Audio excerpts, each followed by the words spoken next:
சிறகுகளாலே என்னை மூடிக்கொண்டார், சட்டைகளால் அணைத்துக் கொண்டார். வேடனின் கண்ணியில் சிக்கிராது காத்திட என்னை சுற்றி வேலி அடைத்தார். சிறகுகளாலே என்னை மூடிக்கொண்டார், சட்டைகளால் அணைத்துக் கொண்டார். வேடனின் கண்ணியில் சிக்கிராது காத்திட என்னை சுற்றி வேலி அடைத்தார். ஆத்துமா பாடிடுதே, ஆத்துமனேசன் இயேசுவையே. ஆத்துமா பாடிடுதே, ஆத்துமனேசன் இயேசுவையே. துதித்திடும் என்னுள்ளம் என்றோம், போற்றிடும் என்னுள்ளம் என்றோம், துதித்திடும் என்னுள்ளம் என்றோம், போற்றிடும் என்னுள்ளம் என்றோம். கிறிஸ்துவுக்குள் பிரியமானவர்களே, ஆண்டவராய் இயேசு கிறிஸ்துவின் நாமத்தினாலே எங்கள் அன்பான வாழ்த்துக்களை உங்களுக்கு தெரியப்படுத்துகிறோம். இந்த மாலை நேரத்திலும் கர்த்தருடைய சத்தம் என்ற தொலைக்காட்சி நிகழ்ச்சிக்கு உங்கள் அன்போடு வரவேற்று கர்த்தருடைய வார்த்தையை உங்களுக்கு பிரசங்கித்து உங்கள் ஆசீர்வாதத்துக்காக ஜெபிக்க விரும்புகிறேன். இந்த நாளிலும் நம்முடைய தியானத்துக்காக சங்கீதத்தின் புஸ்தகம் 55ஆம் சங்கீதம் 22வது வசனத்தை வாசிக்க விரும்புகிறேன். கர்த்தர் மேல் உன் பாரத்தை வைத்துவிடு, அவர் உன்னை ஆதரிப்பார், நீதிமானை ஒருபோதும் தள்ளாட விட்டார். நம்முடைய பாரம் எப்படிப்பட்டதாக இருந்தாலும் சரி, பெரியதோ சிறியதோ அல்லது எந்த வகையான பாரமாக இருந்தாலும் நம்முடைய பாரங்களை எல்லாம் கர்த்தர் மேல் வைக்கும்படி இந்த வார்த்தை மூலம் கர்த்தர் நமக்கு போதிக்கிறார். நம்முடைய பாரத்தை நம்முடைய தலைமேல் சுமப்போம் என்றால் நாம் சோர்ந்து போவோம். நம்முடைய பாரங்கள் கவலைகளை பிறருடைய தலையின் மேலும் சுமத்த முடியாது. பிறரிடத்திலே நம்முடைய பாரத்தை பகிர்ந்து கொண்டு ஜெபிக்கலாம். சில வேளையில் அது ஆசீர்வாதத்தை கொண்டு வரும், சில வேளையிலே அதுவே நமக்கு பிரச்சனைகளாக கூட மாறலாம். கர்த்தர் இந்த வார்த்தையின் மூலமாக அவருடைய ஜனத்துக்கு போதிக்கின்ற வார்த்தை என்னவென்றால், உங்கள் பாரம் எதுவாக இருந்தாலும் அதை கர்த்தர் மேல் வைக்க வேண்டும். நாம் நம்முடைய பாரத்தை கர்த்தர் மேல் வைக்கும்போது அவர் உன்னை ஆதரிப்பார், உனக்கு உதவி செய்வார். உன்னுடைய பாரத்திலிருந்து உன்னை தப்புவிக்க வழிகளை திறப்பார். இரண்டாவது பார்க்கிறோம், நீதிமானை ஒருபோதும் தள்ளாட விட்டார். கிறிஸ்துவுக்குள் பிரியமானவர்களே, நமது ஆண்டவராய் இயேசு கிறிஸ்து மத்தேயு 11:28 வருத்தப்பட்டு பாரம் சுமக்கிறவர்களே, நீங்கள் எல்லோரும் என்னிடத்தில் வாருங்கள், நான் உங்களுக்கு இளைப்பாறுதலை தருவேன்.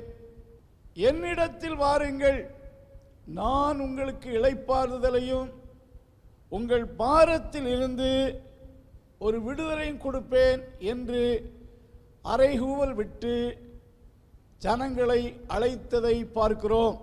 இந்த சங்கீதத்தை நாம் வாசிக்கையில் சங்கீதக்காரனாகிய தாவீது ஒரு கடினமான மிக மன அழுத்தங்கள் நிறைந்த காலகட்டத்தில் இந்த சங்கீதத்தை கம்போஸ் பண்ணினார் என்று சொல்லப்படுகிறது. அவரது மகனாகிய அப்சலோம் அவருக்கு விரோதமாக சதித்திட்டம் தீட்டி அவருடைய ராஜரீகத்தை தந்திரமான முறையில் தன்வசப்படுத்தும்படி இஸ்ரவேலின் ஜனங்களையெல்லாம் வசப்படுத்தி அவர்களுக்கு பல வெகுமதிகளையும் ஆகாரங்களையும் கொடுத்து அவர்களை தன்பால் ஈர்த்து கொண்டு ஒரு கலவரத்தை ஏற்படுத்தி ஜனங்களையும் இராணுவத்தில் இருந்த அநேகரையும் தாவீதுக்கு எதிராக திரும்ப பண்ணின காலகட்டத்தில் இந்த சங்கீதத்தை அவர் எழுதினார் என்று சொல்லப்படுகிறது. இந்த சங்கீதத்தை நான் வாசிக்கையில் 3ஆம் வசனத்தை வாசிக்கும்போது, அவர்கள் என்மேல் பழிசாட்டி குரோதம் கொண்டு என்னை பகைக்கிறார்கள், மரணத்திகில் என்மேல் விழுந்தது. 5ஆம் வசனத்திலே, பயமும் நடுக்கமும் என்னை பிடித்தது, அருக்களிப்பு என்னை மூடிற்று. 12ஆம் வசனத்திலே, தன்னோடு பழகின தனக்கு ஆலோசனைக்காரனாய் இருந்த அகிதோப்பேல் அவனுக்கு எதிராக திரும்பி அவனை கொலை செய்வதற்கு சதித்திட்டம் தீட்டின சந்தர்ப்பத்தை தாவீது கேள்விப்படுகிறார். ஆகையால் தான், என் வழிகாட்டியும் என் தோழனுமாகிய நீயே அவன், நான் ஒருமித்து இன்பமான ஆலோசனை பண்ணி கூட்டத்தோடே தேவாலயத்துக்கு போனோமே என்று குறிப்பிடுகிறார். 18ஆம் வசனத்திலே, திரளான கூட்டமாய் கூடி என்னோடு எதிர்த்தார்கள். இப்படிப்பட்ட சம்பவங்கள் தாவீதுக்கு எப்பொழுது சம்பவித்ததென்றால், அப்சலோம் தாவீதுக்கு எதிராக எழும்பி தாவீதை கொலை செய்யும்படி சதித்திட்டம் தீட்டின காலகட்டத்தில் தான் இப்படிப்பட்ட பிரச்சனைகளை அவர் சந்தித்தார். தன்னுடைய மகன் தனக்கு எதிராக எழும்பி மக்களை தனக்கு எதிராக திருப்பும் போது தாவீதினுடைய மனதிலே எவ்வளவு மன அழுத்தங்கள் இருந்திருக்கக்கூடும். அந்த காலகட்டத்திலே தேவனுடைய இந்த வார்த்தையை நினைவு கூர்ந்து தன் கவலைகளையும் தன் பாரங்களையும் தேவன் மேல் வைத்தார். சங்கீதக்காரனாகிய தாவீது தன் பாரத்தை கர்த்தர் மேல் வைத்தபோது சூழ்நிலை எப்படி மாறினதென்றும் தேவன் அவருக்காக சூழ்நிலைகளை எப்படி மாற்றினார் என்பதும் நமக்கு தெரிய வருகிறது. வேதாகமத்திலே வாசிக்கையில், அப்சலோமின் பின்னால் ஜனங்கள் திரளாய் கூடி சென்றாலும் தேவனுடைய கரம் அந்த கான்ஸ்பிரசியை உடைத்து இயற்கைகள் அப்சலோமின் சந்ததிக்கு எதிராக இருக்கவும் சூறாவளி பெருமழை உண்டாகி மக்கள் சிதறுண்டு போன சூழ்நிலையும், அப்சலோம் கர்வாலி மரத்தில் மாட்டிக்கொண்டு அவன் நம்பிக்கை அழிந்து போனதையும் வேதாகமத்தில் வாசிக்கிறோம். அவருடைய சதி திட்டங்கள் தாவீதால் அல்ல, தேவனால் முறியடிக்கப்பட்டது. ராஜ்யம் மீண்டும் தாவீதினுடைய கரத்தில் வந்தது. தாவீதினுடைய பாரங்கள் நீங்கி மீண்டும் அவன் அரியணையில் ஏறி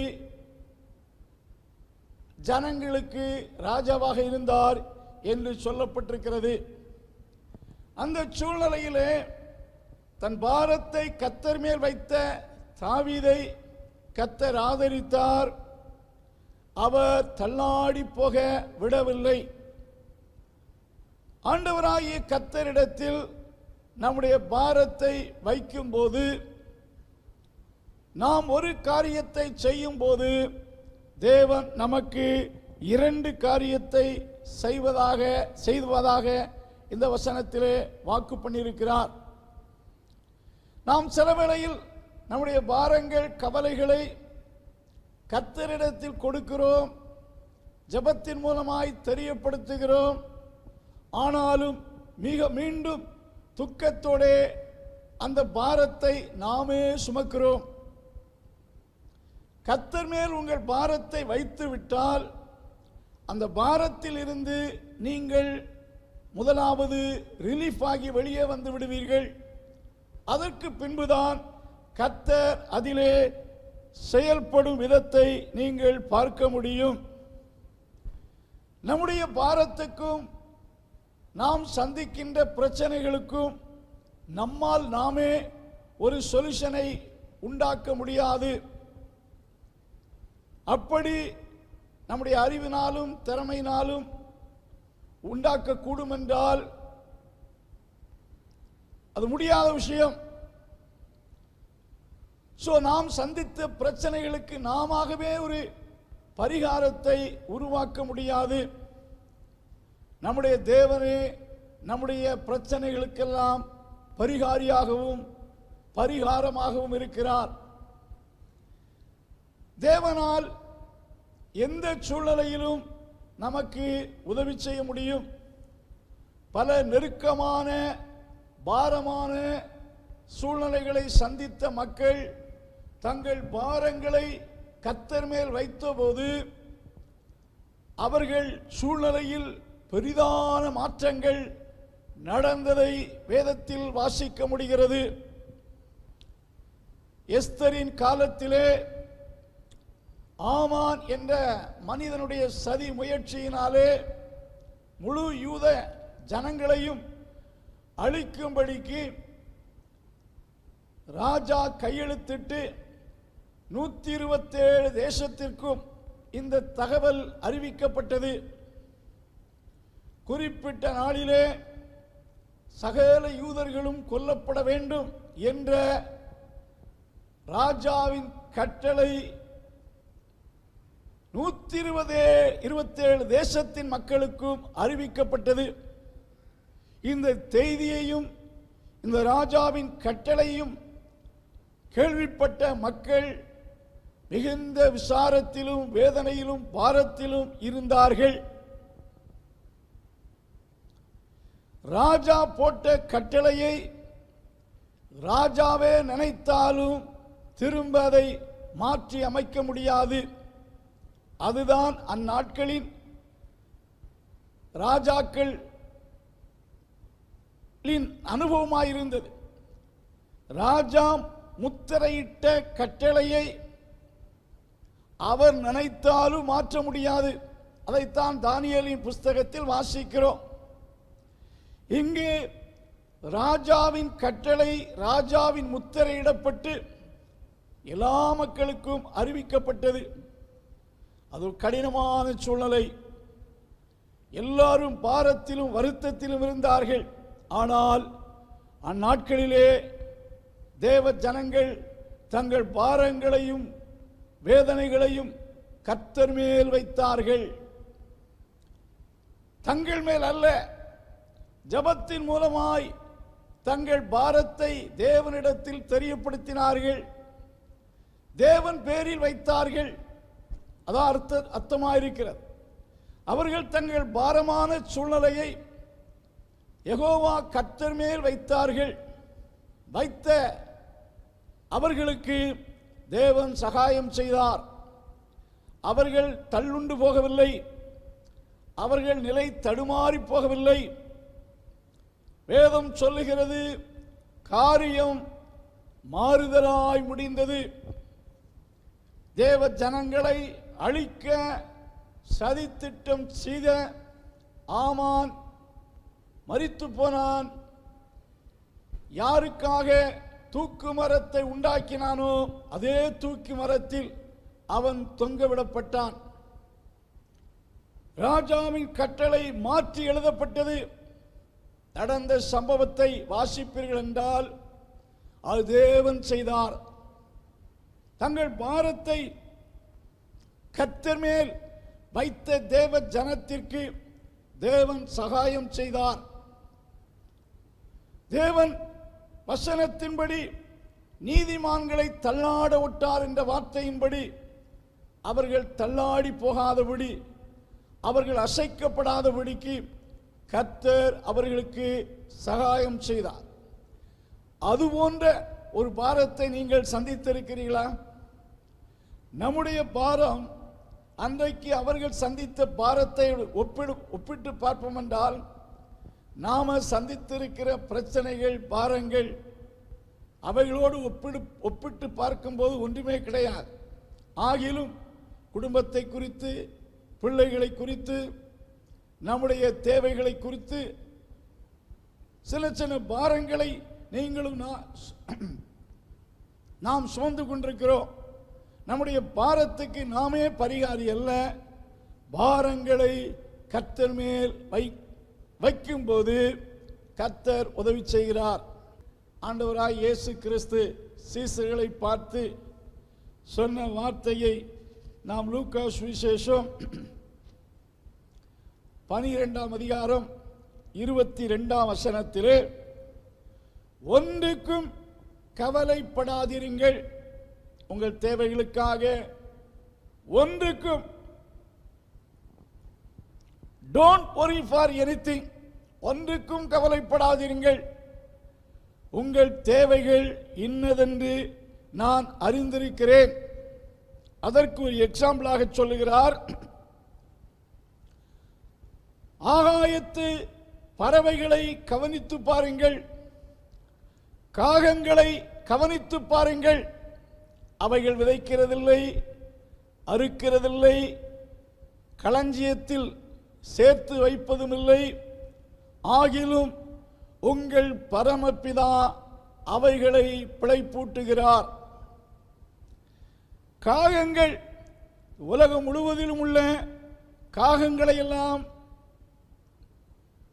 கூட்டி பார்த்தால் பல கோடி காகங்கள் இருக்கும். இந்த காகங்கள் என்று பர்டிகுலராக ஒரு பறவையை இயேசு குறிப்பிட்டு சொல்லுகிறார். காகங்களை விட பெரிய பெரிய பறவைகள் எல்லாம் இருக்கிறது. காகங்களை கவனித்து பாருங்கள், அவைகளை உங்கள் பரமபிதா பிழைப்பூட்டுகிறார்.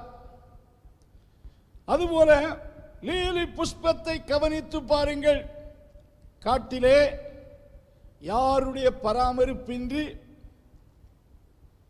அவைகள் எப்படி வளருகிறது, அவைகள் எப்படி பூத்து அழகான பூக்களை கொடுக்கிறது. சாலமோன் கூட தன்னுடைய வேலைக்காரர்களுக்கு அவ்வளவு அழகான பலவர்ண அங்கிகளை கொடுத்ததில்லை. அவைகளை முளைக்க பண்ணுகிறவர் யார்? அவைகளை பூக்கச் செய்கிறவர் யார்? அவைகள் எப்படி வளருகிறது என்று கவனித்து பாருங்கள்.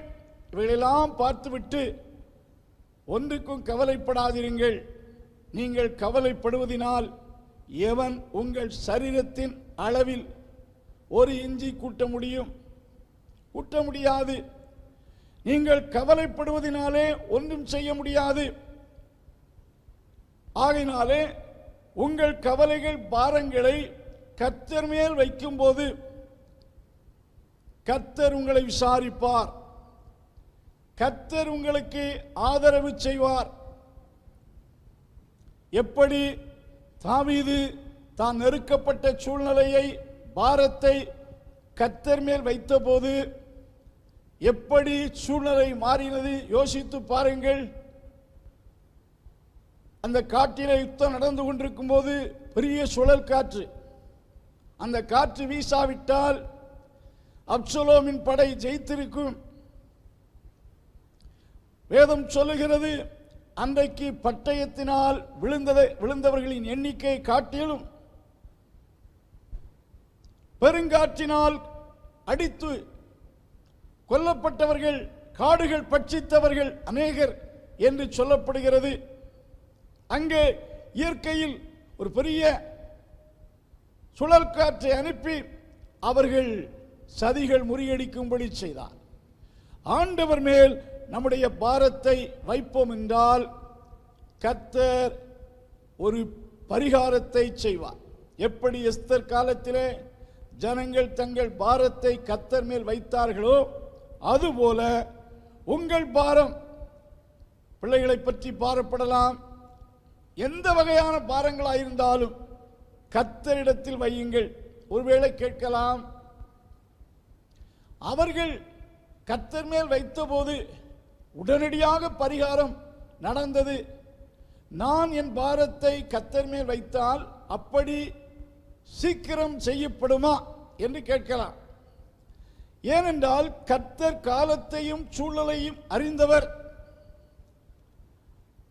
எஸ்தர் காலத்திலே ஆண்டவர் அந்த குறிப்பிட்ட நேரத்துக்குள் கிரியை செய்யாவிட்டால் அந்த சட்டத்தை நிறைவேற்றி ஜனங்கள் கொல்லப்பட்டிருப்பார்கள். குறிப்பாக அந்த குறிப்பிட்ட நாளிலே கர்த்தர் செயல்படாமல் இருந்தால் மொர்தெகாய் தூக்கிலிடப்பட்டிருக்க கூடும். ஆகினாலே இந்த காலத்தை அறிந்தவராக தேவன் சூழ்நிலைக்கேற்றபடி கிரியை செய்தார். தாவீதுடைய பிரச்சனை எடுத்துக்கொள்ளுங்கள். தேவன் அந்த காலகட்டத்தில் துரிதமாய் செயல்பட்டு அகிதோப்பேலின் ஆலோசனை அபத்தமாக்கி அந்த யுத்தத்தில் அப்சலோமுக்கு ஒரு பெரிய எதிரடையாக சூழ்நிலை உண்டாகாது இருக்கும் என்றால் தாவீது கொல்லப்பட்டிருக்க கூடும். ஆகினால் தான் அந்த சூழ்நிலைக்கேற்றபடி ஆண்டவர் கிரியை செய்தார். இன்றைக்கு உங்கள் பாரத்தை கர்த்தர் மேல் உண்மையாய் வைப்பீர்கள் என்றால் உங்கள் சூழ்நிலைக்கு ஏற்றபடி கர்த்தர் ஆதரிப்பார். ரோமருக்கு நிருபம் 5ஆம் அதிகாரம் 1ஆம் வசனத்திலே, நாம் விசுவாசத்தினாலே நீதிமான்களாக்கப்பட்டிருக்கிறபடியால், இயேசு கிறிஸ்துவினுள்ள விசுவாசத்தினாலே நம் பாவம் மன்னிக்கப்பட்டு நீதிமான் என்ற நிலையில் இருக்க வேண்டும். நீதிமானை தள்ளாட விட்டார். நாம் நீதிமான்களாக இருக்க வேண்டும். நம்மிடத்திலே உள்ள பாவங்கள் மன்னிக்கப்பட்டு நீதிமான்கள் என்ற நிலையில் இருப்போம் என்றால் கர்த்தருடைய வார்த்தை சொல்லுகிறது, நீதிமானை ஒருபோதும் தள்ளாட விட்டார். ஒருபோதும் தள்ளாட விட்டார். நீதிமானை தள்ளாட விட்டார் என்ற வார்த்தையின்படி கர்த்தர் செய்வார். இந்த மாலை வேளையிலும் உங்கள் பாரம் எதுவாயிருக்கிறது? உங்கள் பாரத்தை கர்த்தர் மேல் வைத்தால் கர்த்தரிடத்தில் இருந்து உங்களுக்கு ஒரு ரிலீஃப் வரும், உங்களுக்கு ஒரு பரிகாரம் வரும், உங்களுக்கு ஒரு ஒத்தாசை வரும். நீங்கள் பாரப்படுகிற காரியத்தினாலே அமிழ்ந்து போக மாட்டீர்கள், அதிலே நீங்கள் அசைக்கப்பட மாட்டீர்கள். கர்த்தர் உங்களுக்கு ஜெயத்தையும் விடுதலையும் தருவார். ஆகினாலே இந்த இடத்திலே நம்முடைய பங்கு என்ன? What is our part in this world? தள்ளாட ஒட்டாமல் நம்மை பாதுகாப்பது அது தேவனுடைய பங்கு. நம்முடைய பங்கு என்ன? அவர் பார்ட் என்று சொல்லும் போது நம்முடைய பாரத்தை கர்த்தர் மேல் வைப்பது. casting our burden upon the Lord, putting our burden upon the Lord, that is our part. நம்முடைய பங்கை விசுவாசத்தோடு கர்த்தர் மேல் வைப்பீர்கள் என்றால் கர்த்தர் நமக்காக பெரிய காரியங்களை செய்வார். தாவீதுக்கு செய்தவர், எஸ்தர் காலத்திலே தேவ ஜனத்துக்கு செய்தவர், இன்றைக்கு உங்கள் தனிப்பட்ட உங்கள் வாழ்விலே எப்படிப்பட்ட ஒரு அழுத்த பாரமான நிலையில் இருந்தாலும் இயேசு உங்களை தன்னிடத்தில் அழைக்கிறார். என்னிடத்தில் வாருங்கள், உங்கள் பாரத்தை என்மேல் கொண்டு வாருங்கள், உங்கள் பாரத்தை என்னிடத்தில் கொண்டு வாருங்கள். நீங்களே சுமந்து அமிழ்ந்து போக வேண்டாம். பாரப்பட்டு பாரத்தை என்னிடத்தில் வாருங்கள், பாரத்தை என்னிடத்தில் கொண்டு வாருங்கள், நான் உங்களுக்கு இளைப்பாறுதலை கொடுப்பேன். I will give you relief and rest. இது ஆண்டவருடைய வாக்குத்தத்தம். ஆகையினாலே இந்த வார்த்தை கேட்கின்ற அன்பான தேவனுடைய பிள்ளைகளே, உங்கள் பாரம் எதுவாயிருந்தாலும் கர்த்தரிடத்தில் விசுவாசத்தோட ஜெபத்தின் மூலம் அவர் மேல் வையுங்கள். அப்பொழுது அவர் உங்களை ஆதரிப்பார், அவர் உங்களுக்கு உதவி செய்வார். நீங்கள் சுமக்கின்ற பாரம் உங்களை தள்ளாட ஒட்டாது, உங்களை தோற்கடிக்க விடாதபடி கர்த்தர் ஜெயத்தை கொடுப்பார்.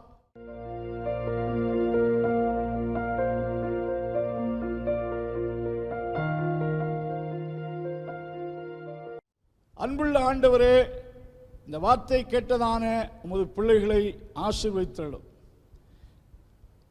யார் யார் மனதிலே குடும்பத்திலே என்னென்ன பாரங்களை சுமக்கிறார்களோ அவர்கள் எல்லோருக்கும் பாரத்திலிருந்து விடுதலையும் ஜெயத்தையும் கொடுக்கிற ஆண்டவர் இந்த வார்த்தையினால் உதவி செய்யும், ஒத்தாசை அனுப்பும். பாரத்தினாலே தள்ளாடி போகாதபடிக்கு உடைய பிள்ளைகளை காலூன்றி நிற்க பலப்படுத்தியர்கள், ஆசீர்வதித்தருளும். வியாதிகள் பலகீனங்களை கடிந்து கொள்கிறோம்.